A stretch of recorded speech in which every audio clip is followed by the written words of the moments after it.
Om Swastiastu. Perkenalkan, nama saya Nimade Yeni Dwi Damayanti dengan NIM 4232 dari kelas 3B Manajemen Pagi. Yang terhormat, untuk Ibu Idani selaku dosen pengantar mata kuliah Organizational Behavior. Pada tugas video kali ini, saya akan membahas mengenai diskusi kasus perilaku organisasi terkait pelecehan seksual di tempat kerja. Sebelum membahas mengenai diskusi kasus, kita perlu mengetahui terlebih dahulu apa yang dimaksud dengan perilaku organisasi.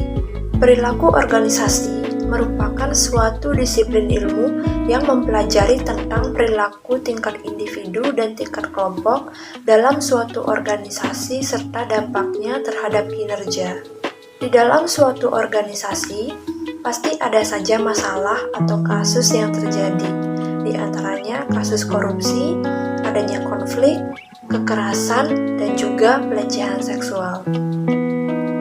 Dan kini, saya sudah mendapatkan satu diskusi kasus mengenai pelecehan seksual yang dilakukan seorang atasan terhadap anak buahnya di salah satu perusahaan perbankan, tepatnya di Jakarta Utara. Polisi masih mendata jumlah korban pelecehan seksual yang dilakukan oleh tersangka, sebut saja JH. Dari hasil penelusuran polisi, korban tidak hanya dari kalangan anak buahnya, namun aksi serupa juga pernah dilakukan ke rekan bisnisnya.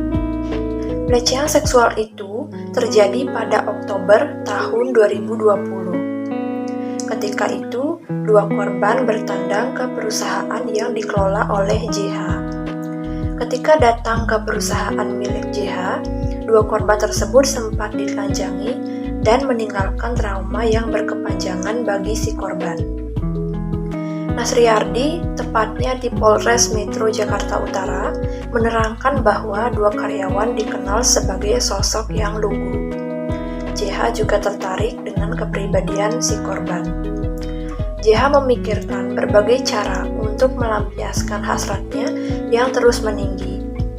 Nasriardi juga mengatakan bahwa JH saat itu mengaku sebagai dukun etnis Cina yang mampu meramal nasib dan rezeki seseorang.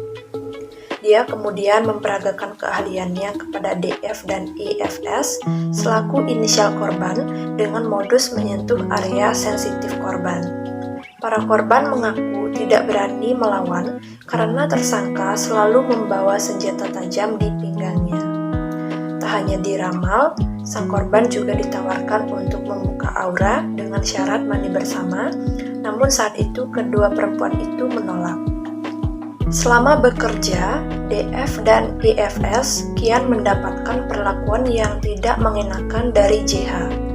Terlalu jengkel dengan tingkah atasannya, dua korban pun memilih untuk mengundurkan diri dari perusahaan.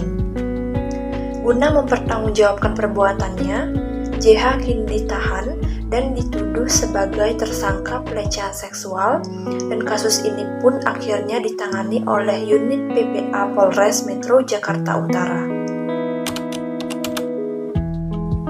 Langkah awal yang bisa dilakukan sebagai tindakan preventif pelecehan seksual di tempat kerja yaitu melalui sosialisasi. Perusahaan perlu mengambil tindakan tegas dengan memasukkan pelecehan seksual sebagai pelanggaran yang berat.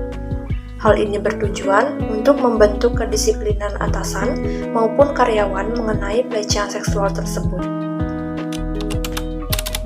Jadi, kesimpulan dari kasus pelecehan tersebut adalah inisial JH mengakui perbuatannya atas kasus pelecehan yang ia perbuat oleh dua korban dengan modus mengaku sebagai peramal dan menyentuh area sensitif korban. Kasus ini akhirnya ditangani oleh PPA Polres Metro Jakarta Utara dan JH pun kini dijadikan tersangka atas kasus pelecehan seksual. Lalu terkait saran, seharusnya ketika menjadi seseorang dengan jabatan yang tinggi, harus mampu memberikan contoh yang baik dan memperlakukan bawahannya dengan layak. Melecehkan seseorang hanya akan meninggalkan rasa trauma yang menyakitkan bagi si korban.